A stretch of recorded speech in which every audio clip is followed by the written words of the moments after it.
이재명 더불어민주당 대표가 비명계와 검찰이 내통했다 이 발언을 했는데, 이를 두고 진보 신문들이 보수 매체는 말할 것도 없고요, 한 목소리로 분열적인 행태니 자충순이 오만이 낳은 자해행위라니 강도 높게 질타하고 있습니다.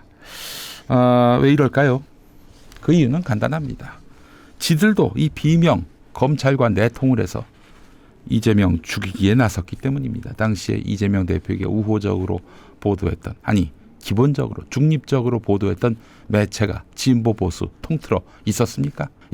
여러분, 우리가 큰 착각을 하고 있는 것이 뭐냐면, 적어도 포털에 기사를 제공하는 그런 언론들, 규모 있는 언론들은 다 공정하다, 중립을 지향한다 이렇게 믿고 있는데, 아니 그자들이 뭘 먹고 삽니까? 썩어빠진 자본에 광고를 받고 운영됩니다.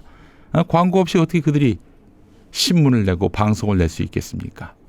철저하게 우리 사회 이재명을 반대하고 개혁을 반대하고, 그리고 기득권자의 이익을 대변하는 그 세력에게 젖줄을 대고 있는 것이 진보 보수를 막는 모든 언론의 생존의 방법인 것입니다.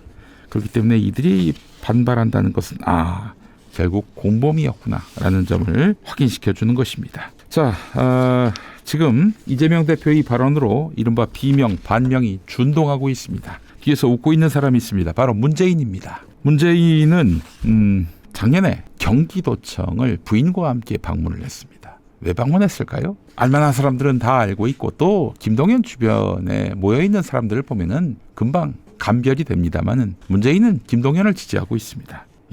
김동연의 이익에 부합하도록 지금 문재인의 수박 고구마들이 움직이고 있다고 보시면 됩니다. 자, 그들이 이야기하고 있는 최근의 주장 중에 하나가 바로 오픈 프라이머리를 받자 이것입니다. 지금 조국혁신당이 먼저 내놓은 것 아니겠습니까? 그 아이디어를.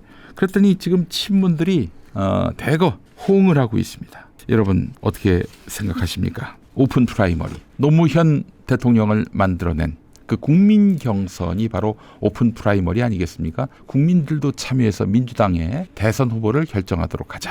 굉장히 좋은 취지인 것 같기도 하고 말이죠. 근데 어떻습니까? 여러분 작년에 기억하세요? 작년이 아니죠.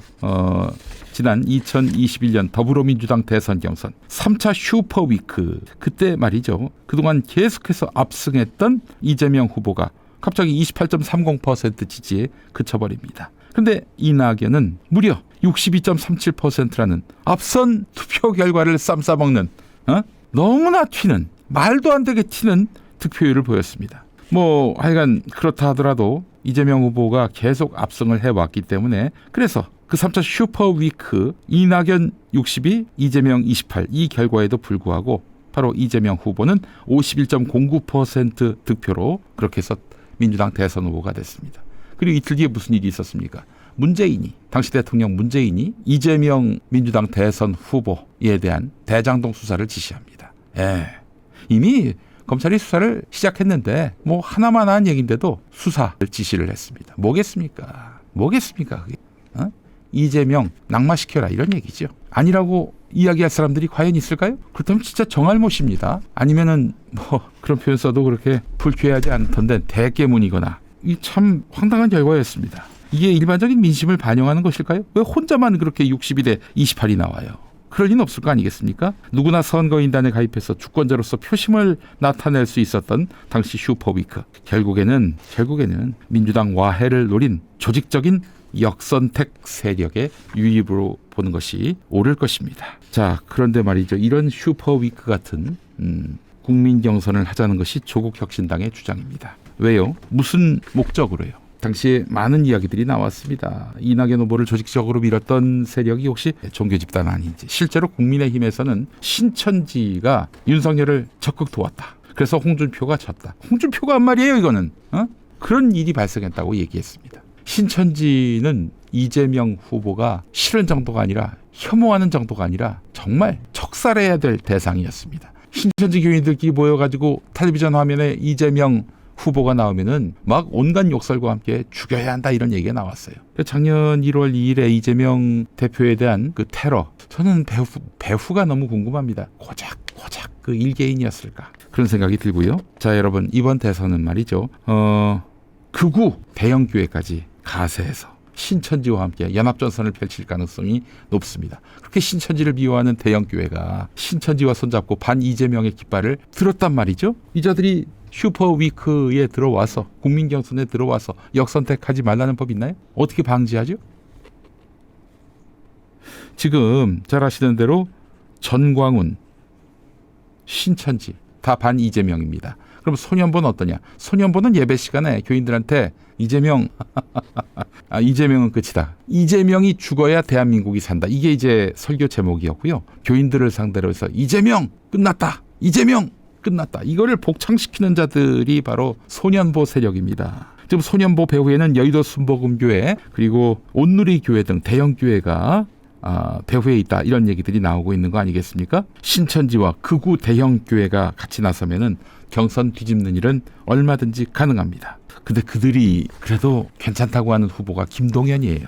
공교롭게도 말이죠. 현재 이재명 대표의 지지율이 50%가 넘는 지표가 나오고 있습니다. 1대1 대결에서 말이죠. 타자 대결에서는 50%를 넘을 수가 없죠. 양자 대결, 민주당과 국힘 후보 1대1로 붙여보면 50%가 넘는 지지율이 나오고 있습니다. 여론조사에 잡히지도 않는 다른 정당 후보들과 함께 경선하자는 것이 말이 될까요? 자, 절대로 같이 하면 안 된다라는 이야기가 나옵니다.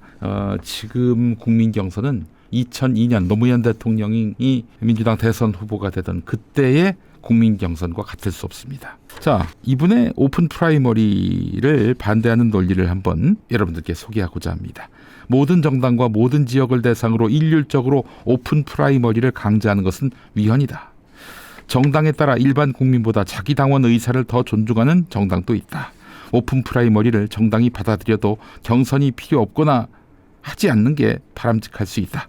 관리는 선관위가 하되 수용 여부는 정당의 선택에 맡기는 것이 필요하다. 민주당이 이걸 받지 않으면 마치 뭐 대단히 그 독재적이고 반민주적인 것이냐 떠들어대는 인간들이 있는데 이 논리는 굉장히 원칙적이고 아주 간명합니다. 이 얘기 누가 했느냐? 문재인 새정치민주연합 대표가 한 말입니다. 네, 문재인 대표 말씀을 새겨 듣기 바랍니다. 친문들 말로만 뭐 문 전 대통령 훌륭하다 이러지 말고 이 말씀을 좀 새겨 들으세요. 문재인 대표가 오픈 프라이머리 강제는 위헌이다. 이렇게 말씀했던 것들 기억하시기 바라겠습니다.